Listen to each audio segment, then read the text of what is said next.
ngalan ng Ama at ng Anak at ng Espiritu Santo. Amen. Sumainyo ang Panginoon. At sumaiyo rin. Mga kapatid, tinipon tayo bilang kaanib ng angkan ng Diyos. Kaya dumulog tayo sa ating maawaing Panginoon na nagpapatawad ng lubos. Sinugong tagapagpagaling sa mga nagsisisi. Panginoon, kaawaan mo kami. Panginoon, kaawaan mo kami. Dumating na tagapag-anyayang mga makasalanan ay magsisi. Kristo, kaawaan mo kami. Kristo, kaawaan mo kami. Nakaluklok ka sa kanan ng Diyos Ama para ipamagitan kami. Panginoon, kaawaan mo kami. Panginoon, kaawaan mo kami. Kaawaan tayo ng makapangyarihang Diyos. Patawarin tayo sa ating mga kasalanan at patnubayan tayo sa buhay na walang hanggan. Amen. Manalangin tayo. Ama naming makapangyarihan, gawin mong kami maging masigasig sa paghihintay sa anak mong darating.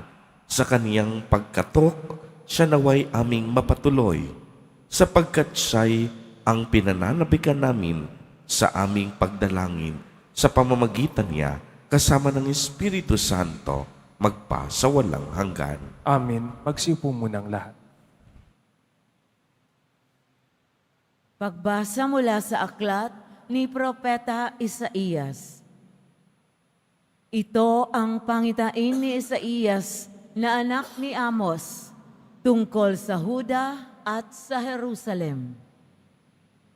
Sa mga huling araw, ang bundok na kinatatayuan ng templo ng Panginoon ay mamumukod sa taas sa lahat ng bundok.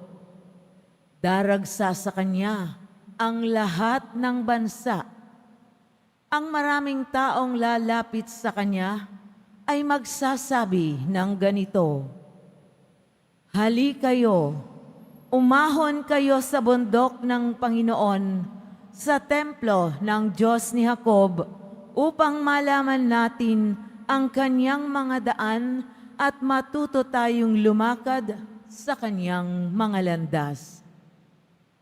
Sapagkat sa Sion, magmumula ang kautusan at sa Jerusalem ang salita ng Panginoon.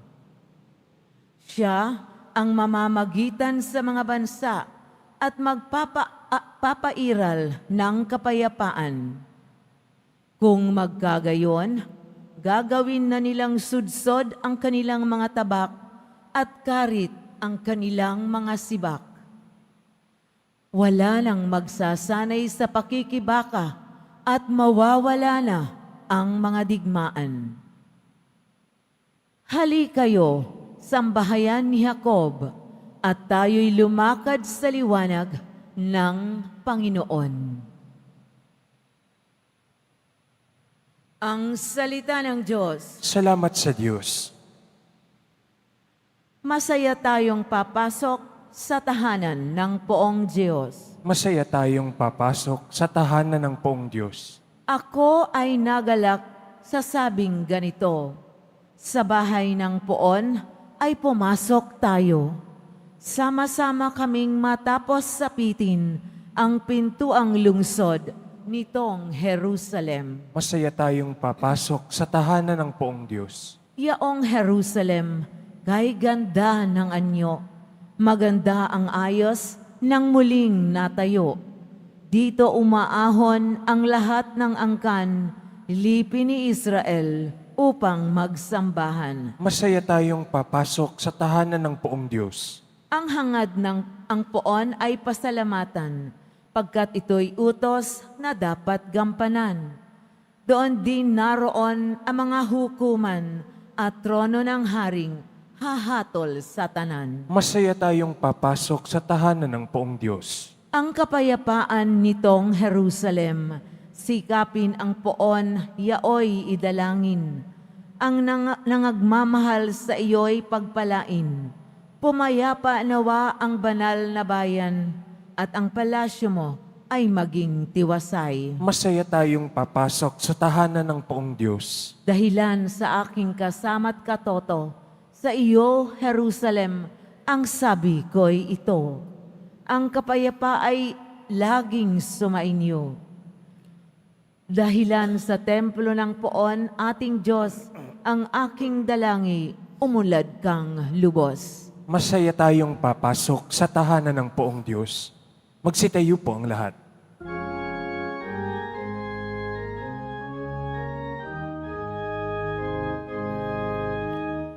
Hallelujah,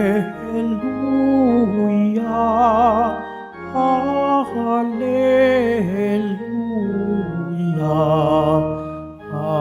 Hallelujah, Hallelujah.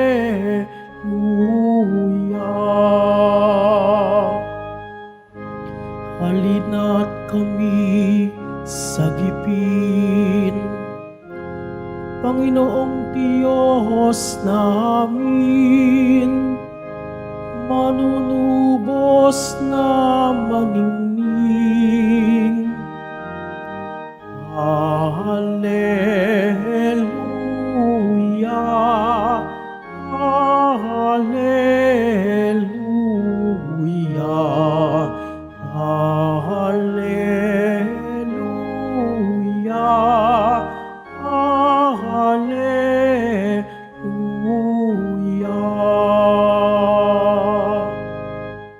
Sumainyo ang Panginoon. At sumaiyo rin. Ang mabuting balita ng Panginoon ayon kay San Mateo. Papuri sa iyo, Panginoon. Noong panahong iyon, pagpasok ni Jesus sa Capernaum, lumapit ang isang kapitang Romano at nakiusap sa kanya, "Ginoo, ang alipin ko po'y naparalisis. Siya'y nararatay sa amin at lubhang nahihirapan. Paroroon ako at pagagalingin siya," sabi ni Jesus. Ngunit sumagot sa kanya ang kapitan, "Ginoo, hindi po ako karapat-dapat na puntahan pa ninyo sa aking bahay. Sabihin po lamang ninyo at gagaling na ang aking alipin.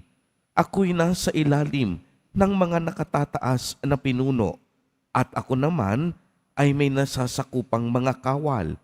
Kung sabihin ko sa isa, humayo ka, siya'y humahayo, at sa iba, halika, siya'y lumalapit. At sa aking alipin, gawin mo ito, at gagawin niya."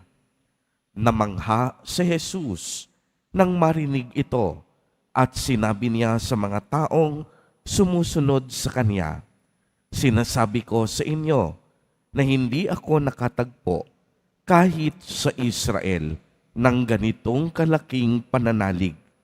Tandaan ninyo, marami ang darating buhat sa silangan at kanluran at dudulog sa hapag na kasalo nina Abraham, Isaac at Jacob sa kaharian ng langit."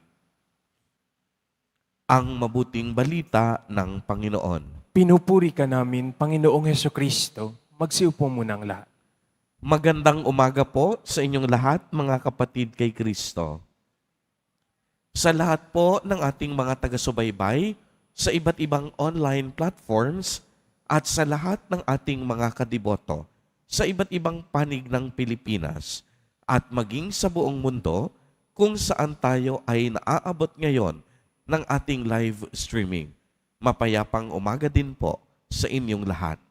Purihin at dakilain natin ang ating Panginoon, ang mahal na poong Jesus Nazareno. Mga kapatid kay Kristo at mga kadiboto, malugod po namin kayong tinatanggap sa Basilica Minor at Pambansang Dambana ni Jesus Nazareno. Marami po sa atin sa panahon ngayon yung tila ba walang malasakit sa kapwa. Halimbawa, ang mga kasambahay, hindi natin binibigyan ng tamang pagkalinga at pagpapahalaga. Ilang beses po tayong nakakapanood ng mga actual footages sa mga social media platforms na kung saan ang kababayan nating OFW ay pinagmamalupitan ng kanilang mga amo. Marami sa kanila sinasaktan, inaabuso, at mababa ang pagtingin. minsan hindi rin nabibigay sa kanila ang tamang dignidad na dapat ay mayroon sila. Kaya naman sa tuwing nakakapanood ako ng kapwa ko Pilipino na inaalipusta at parabang hinuhubara ng dangal, ay lubos akong napapaluha. Nakakalungkot pagmasdan na may mga taong hindi tao ang turing sa kanilang kapwa dahil sa akala nila sila ay mataas at kaya nilang bilhin ang lahat ng bagay. Sa ating ebanghelyo ngayon, pinamalas ng Kapitang Romano ang kaniyang pagmamalasakit sa kaniyang alipin na may paralisis. Alam po ninyo sa kanilang kapanahunan noon, ang mga Kapitang Romano ay lubhang may kapangyarihan at may sinasabi sila sa lipunan. Pwede naman niyang palitan o isantabi ang kaniyang aliping may sakit. Subalit kung inyong mapapansin, siya ay lumapit at sumunod pa kay Jesus upang hilingin ang kagalingan ng kaniyang alipin. Dahil sa kaniyang pananampalataya, kababaang loob at kabusilakan ng puso, hinangaan siya mismo ni Jesus Nazareno. At sinabi pa ni Jesus, sinasabi ko sa inyo na hindi ako nakatagpo kahit sa Israel ng ganitong kalaking pananalig. Sa atin pong mundo na punong-puno ng pagkamakasarili at punong-puno ng sarili, maantig nawa tayo sa kababaang loob ng Kapitang Romano. Hindi hadlang ang kaniyang kapangyarihan at karangyaan ng kaniyang buhay para magmalasakit sa kaniyang kapwa. Maraming pagkakataon na tinatapon natin ang mga maliliit na bagay, buhay at pagkakataon sa pag-aakalang wala na silang halaga at pakinabang. Subalit tayo, pinapaalalahanan, magdalawang isip tayo sa mga bagay at sa mga taong sa tingin natin ay wala ng silbi at halaga. Minsan rin, mga kapatid, may mga kamag-anak at mahal tayo sa buhay na ang tingin natin pabigat na. Naway bigyan natin sila ng sapat na pagkalinga at pagmamahal. Ipadama natin ang atensyon na nararapat para sa kanila. Huwag nating ipagdamot ang dignidad na dapat ay mayroon sila bilang mga anak ng Diyos. At higit sa lahat, huwag po nating kakalimutan, minsan may mga pagkakataon din sa ating buhay na ang akala natin sa ating mga sarili, tayo mismo walang kwenta, walang silbi o walang halaga. Minsan din, ang tingin natin sa ating mga sarili, patapon na ang ating buhay at wala na tayong pag-asa. Kapag dumating ang mga sandaling iyon, lagi nating isipin na ang Diyos kailanman hindi nauubos ang kaniyang habag at malasakit. Nariyan siyang lagi upang pagalingin ang pisikal na kahinaan natin at hilumin ang mga sugat na nagpapabigat sa ating damdamin. Mayaman man o mahirap, profesional man o aba, mangmang man o may abilidad, may isang katotohanan ang hindi natin pwedeng alisin. Mahal na mahal tayo ng Diyos at siya lamang at bukod tanging siya lamang ang tunay na nagmamalasakit sa ating lahat. Amen. Purihin at dakilain natin ang ating Panginoon, ang mahal na poong Jesus Nazareno.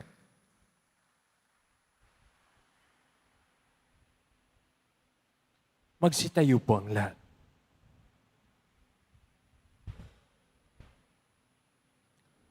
Minamahal kong mga kapatid, sa pagpasok natin sa panahon ng Adbyento, idalangin natin ng buong puso sa Diyos na ating Ama na ang pagkakataong ito ay maging bagong simula ng biyaya na magbunga ng kapaki-pakinabang para sa atin. Sa bawat panalangin ang itutugon, Diyos ng awa, dinggin mo ang aming panalangin. Diyos ng awa, dinggin mo ang aming panalangin. Ang mga naglilingkod sa simbahan, naway makapaghatid ng liwanag ng Ebanghelyo sa buong sangkatauhan, manalangin tayo. Diyos ng awa, dinggin mo ang aming panalangin. Sa ating sariling buhay, naway maipakita natin sa mga nangangailangan ng ating tulong na pag-ibig at habag, katulad ng ipinamalas ng kapitan ng mga sundalong Romano sa kanyang utusan, manalangin tayo. Diyos ng awa, dinggin mo ang aming panalangin. At tinawang unawain at tanggapin ang mga taong iba ang lahi at pananampalataya kaysa atin, manalangin tayo. Diyos ng awa, dinggin mo ang aming panalangin. Sa kanilang pagdurusa, ang mga matanda, mga nangungulila, at mga may sakit, naway paginhawahin ng pag-ibig ng Diyos, panalangin tayo. Diyos ng awa, dinggin mo ang aming panalangin. Ang mga kapatid nating namayapa na, naway makatagpo ang Panginoon na pinananabikan nilang makapiling, manalangin tayo. Diyos ng awa, dinggin mo ang aming panalangin. Isama po natin sa ating mga panalangin ang mga kapatid at kariboto natin na nagdiriwang ng kanilang kaarawan sa araw na ito. Ang mga mag-asawang nagdiriwang ng anibersaryo ng kanilang mga kasal. Ang mga kaibigan at kamag-anak natin na may sakit at may malubhang karamdaman. Gayon din ang mga pamilyang nagugutom at walang makain. Naway ingatan, patnubayan at basbasan silang lagi ni Jesus Nazareno. Manalangin tayo. Diyos ng awa, dinggin mo ang aming panalangin. Ama naming Diyos, tulungan mo kaming lumago sa pagkamahabagin at makapagbigay ng pag-asa sa lahat ng nakakadaupang palad namin. Ilapit nawa kami ng panahong ito ng Adbyento sa iyo at sa isa't isa habang masaya naming hinihintay ng buong pag-asa ang pagdating ng iyong anak, ang aming tagapagligtas na si Jesucristo na aming Panginoon. Amen. Magsiupo muna ang lahat.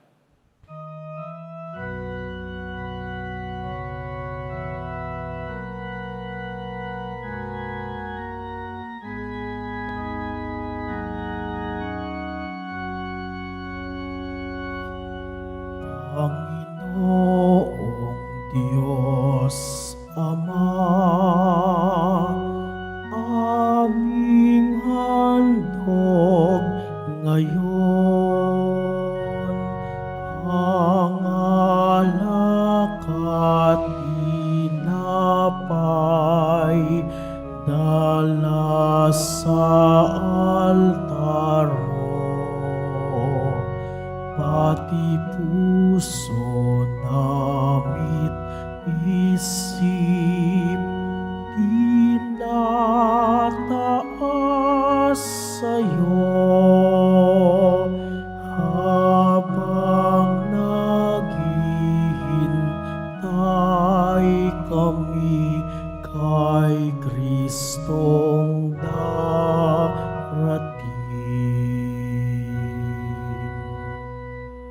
Magsitayo po ang lahat. Manalangin kayo mga kapatid upang ang paghahain natin ay kalugdan ng Diyos amang makapangyarihan. Tanggapin nawa ng Panginoon itong paghahain sa iyong mga kamay, sa kapurihan niya at karangalan sa ating kapakinabangan at sa buong sambayanan niyang banal. Ama naming lumikha, tanggapin mo ang aming mga alay na ikaw rin ang nagbigay.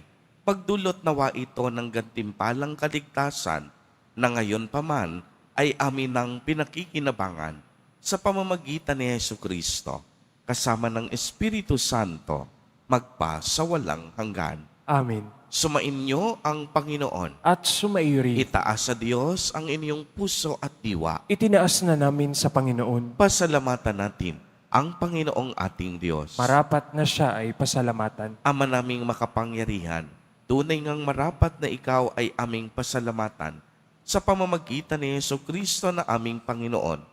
Siya'y isinugo mo upang matupad ang iyong magandang balak para sa lahat. Sa kaniyang lantarang muling pagdating, ang pakikisama niya'y puspusang magniningning. Kaya kaisa ng mga anghel na nagsisiawit ng papuri sa iyo nang walang humpay sa kalangitan, kami nagbubunyi sa iyong kadakilaan. Santo, Santo, Santo, Panginoong Diyos ng mga hukbo, napupuno ang langit at lupa ng kadakilaan mo, o sana sa kaitaasan. Pinagpala ang naparirito sa ngalan ng Panginoon, o sana sa kaitaasan. Magsiluhod po ang lahat. Ama naming banal, ikaw ang bukal ng tanang kabanalan. Kaya't sa pamamagitan ng iyong Espiritu, ay gawin mo pong banal ang mga kaloob na ito upang para sa amin ay maging katawan at tugo ng aming Panginoong Jesucristo. Bago niya pinagtiis ang kusang loob na maging handog, hinawakan niya ang tinapay, pinasalamatan kaniya, pinagati-hati niya iyon, iniabot sa kaniyang mga alagad at sinabi, tanggapin ninyong lahat ito at kanin. Ito ang aking katawan na ihahandog para sa inyo.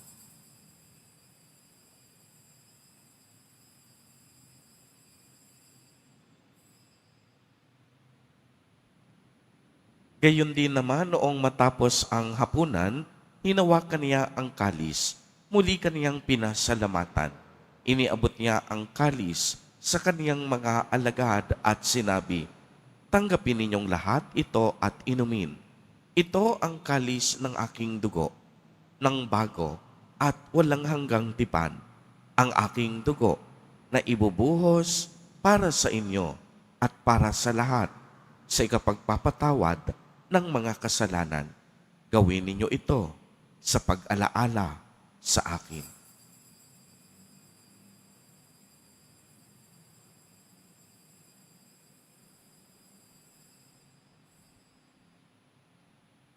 Magsitayo po ang lahat. Ang misteryo ng pananampalataya. Si Kristo'y namatay, si Kristo'y nabuhay, si Kristo'y babalik sa wakas ng panahon. Ama, ginagawa po namin ngayon ang pag-alaala sa pagkamatay at muling pagkabuhay ng iyong anak. Kaya't iniaalay namin sa iyo ang tinapay na nagbibigay buhay at ang kalis na nagkakaloob ng kaligtasan.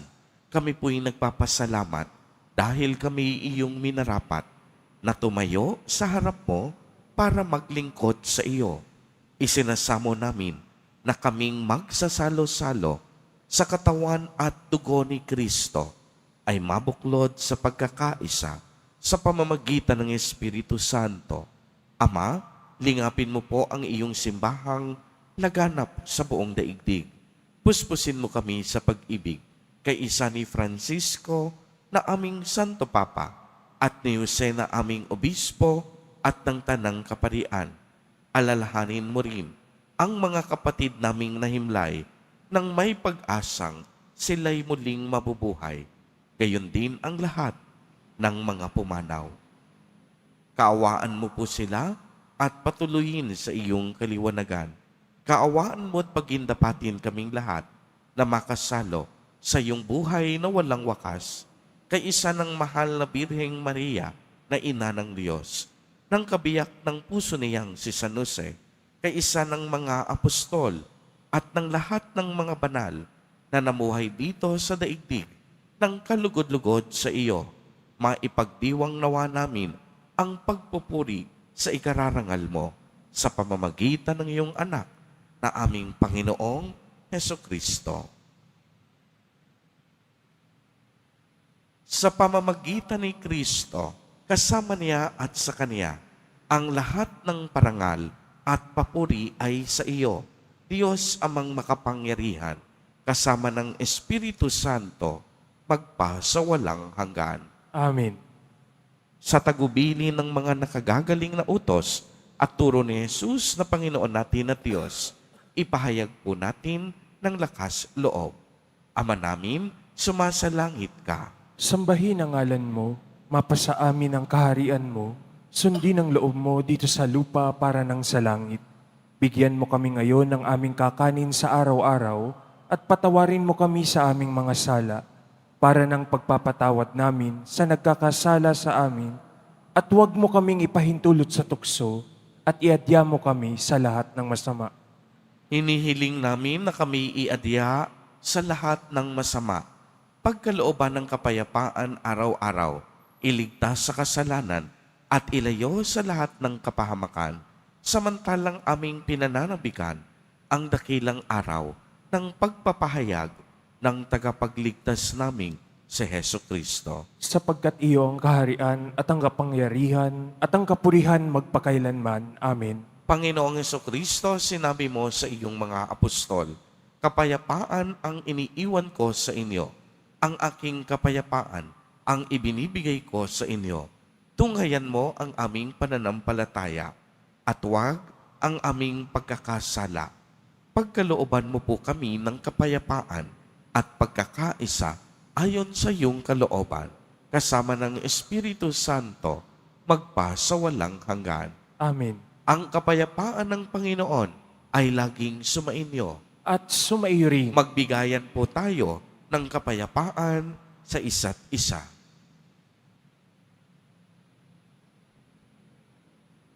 Kordero ng Diyos na nag-aalis ng mga kasalanan ng sanlibutan, maawa ka sa amin. Kordero ng Diyos na nag-aalis ng mga kasalanan ng sanlibutan, maawa ka sa amin. Kordero ng Diyos na nag-aalis ng mga kasalanan ng sanlibutan, ipagkaloob mo sa amin ang kapayapaan. Magsilod po ang lahat. Ito ang kordero ng Diyos. Ito ang nag-aalis ng mga kasalanan ng sanlibutan. Mapalad ang inaanyayahan sa kaniyang biging. Panginoon, hindi ako karapat-dapat na magpatuloy sa iyo, ngunit sa isang salita mo lamang ay gagaling na ako.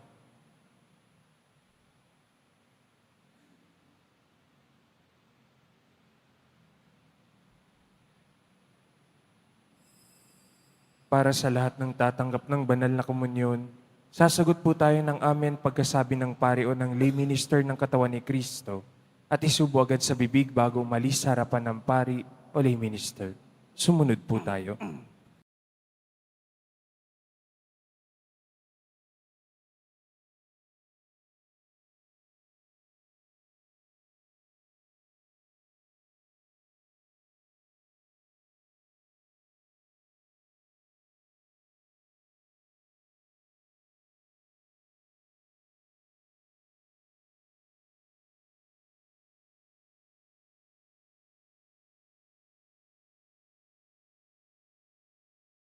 Magsitayo po ang lahat.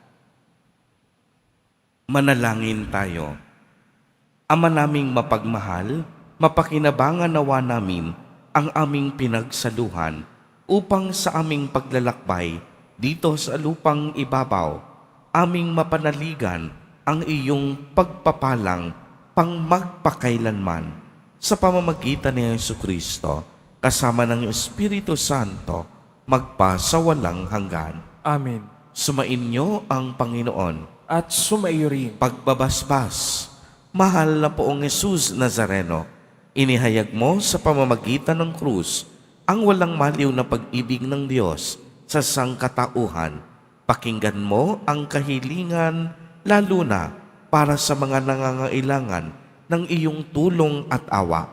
Makamtan nawa namin ang iyong kasagutan na may utang na loob na tinatanaw. Basbasan din po ninyo itong mga imahen at dasalan upang lalo kaming manalangin at magtiwala sa pamamagitan ng bendisyon na ito, naway lalo kaming maging mapaglingkod, masunurin at tapat sa iyo na aming maluwalhating Panginoon, magpa sa walang hanggan. Amen. At pagpalain po kayong lahat at ng inyong buong pamilya ng makapangyarihang Diyos, Ama, Anak, at Espiritu Santo. Amen. Humayo kayong taglay ang pag-ibig at kapayapaan ng Poong Jesus Nazareno. Salamat sa Diyos.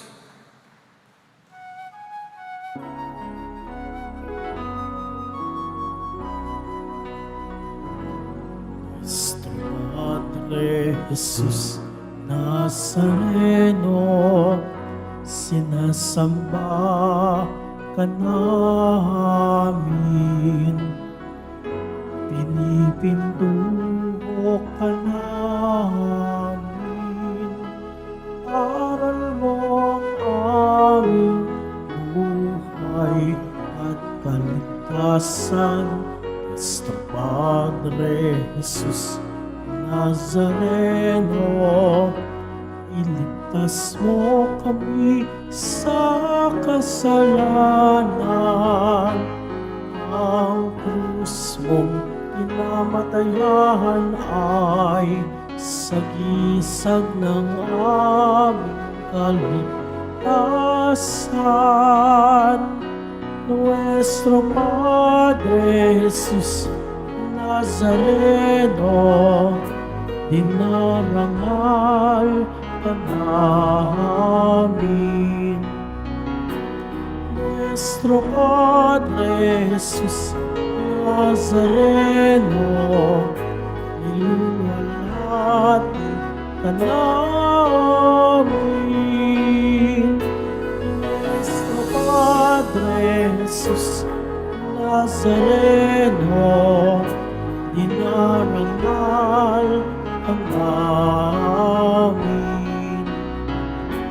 Nuestro Padre Jesus Nazareno, niluwalhati